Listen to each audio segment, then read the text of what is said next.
Welcome back to The Count. Last week, the skies over Davos, Switzerland were thick with private jets flying in politicians and billionaires to the World Economic Forum, where they discussed issues like cybersecurity, pandemic readiness, climate change, of course, and the war in Ukraine. Social media was riddled with some of the most notable moments delivered at the annual meeting, and including some surprising ones from American politicians like climate envoy John Kerry, Senator Joe Manchin, Congresswoman Maria Salazar, and former Vice President Al Gore, who seemed unhinged when talking about climate change.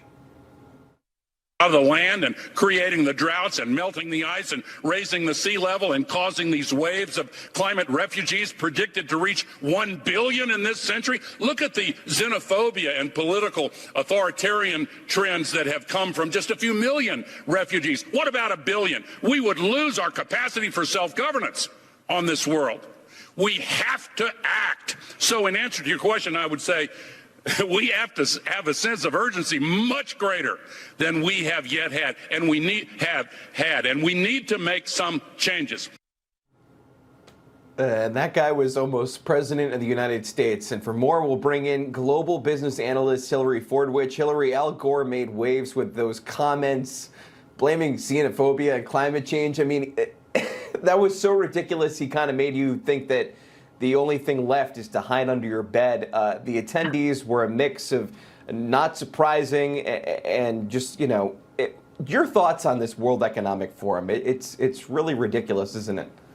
Well, yes, and Logan, when he was getting irate, what he could have been irate about is the estimate in terms of the carbon emissions from the private jets that flew to Davos was the equivalent of 350,000 cars. That would be your car, my car, and many of our viewers. So 350,000 cars. They could have stopped that those dire global emissions just by not going, and perhaps doing, as I'm communicating with you now, via Zoom. That would have been a very good concrete step. But in all seriousness, and I meant that very seriously too, actually, one of the biggest concerns coming out of Davos was fragmentation. And I say yippee, because if we aren't going to be going down the route of such globalization and the global recess that Klaus wants us to go down, that's probably a good thing. I will say one of the sort of positive outcomes was the amount of money that the sex traffic workers were making. And The Guardian in the UK and the Mail had photographs and reports directly out of the mouths of those sex traffic workers, and business was booming. Yeah, and I think many Americans were also surprised by the attendance of certain personalities there, including the FBI head, Christopher Wray. What was your impression of the attendees? Why was the FBI director, you think, in Davos? Well, that's really not for me to say. Clandestine he's supposed to be. I would think, rather than investigating things that are of greater concern probably than the amount of carbon emissions that they're whining about. But very importantly, I think, is that if you look at how many G7 leaders didn't attend, I think it's who didn't attend that's also important.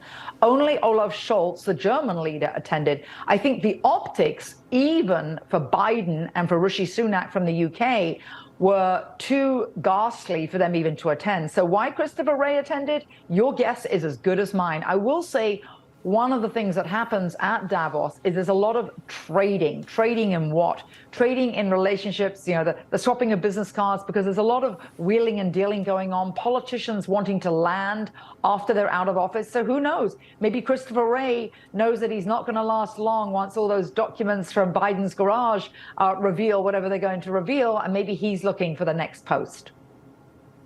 Yeah, you talk about politicians out of office that seem to be frequenting the World Economic Forum. Tony Blair is certainly one. Yes. We talked about the climate change hypocrisy. Do you think that might be part of the reason that these world leaders from the G7 didn't go, or do you think that they really believe that they don't want to touch the World Economic Forum with a 10-foot pole, knowing all the controversy around it? That is something out there, too. But I really need to get your thoughts on this. Speaking of the attendees, you have Florida Republican Congresswoman Maria Salazar. She was in attendance, and she went on a rant of her own. This is what she said. We need to also give dignity to those people who are in the country And those are the people that I represent. We're talking about 13, 15 million people. Are those surprising comments from her there? I mean, you're talking about amnesty with Salazar and then Al Gore saying the world is coming to an end. Is this just a big hyperventilating session in Switzerland? Well, you raised lots of points there. Let me sort of dissect a few of them. Yes, yes, yes, and yes. One of the things you just mentioned, if I could go back to when you mentioned Tony Blair being there is the concern from those that think that the World Economic Forum does something, that Klaus basically has no successor. He's been there actually since 1971. And it is purported that the next leader would be Tony Blair. Actually, it was very interesting. As prime minister, he didn't have a successor or a succession plan in place. Kind of an interesting coincidence. So that's one of the reasons that it's speculated that he was purported to be there. But in terms of Salazar and some of the others, I think that they view that some people think that the optics are very good for them. Those people that aren't really a global name or have a global brand want to establish that global brand. And yet other leaders, I think, from nations, you're right, the reason they didn't attend is probably the optics. Mainly, I mean, places like the UK where people are making the choice between heating and eating in the global economic downturn, the optics just really weren't good. And I speculate that's why they didn't attend. Optics and a reason to avoid 10-degree weather, I guess. Hillary Fordwich, Yeah. Thanks for being here tonight, and thanks for breaking down the wackiness coming out of Davos. Pleasure, Logan. All right. Coming up next, the left will stop at nothing to get your guns. We'll have more on that after the break.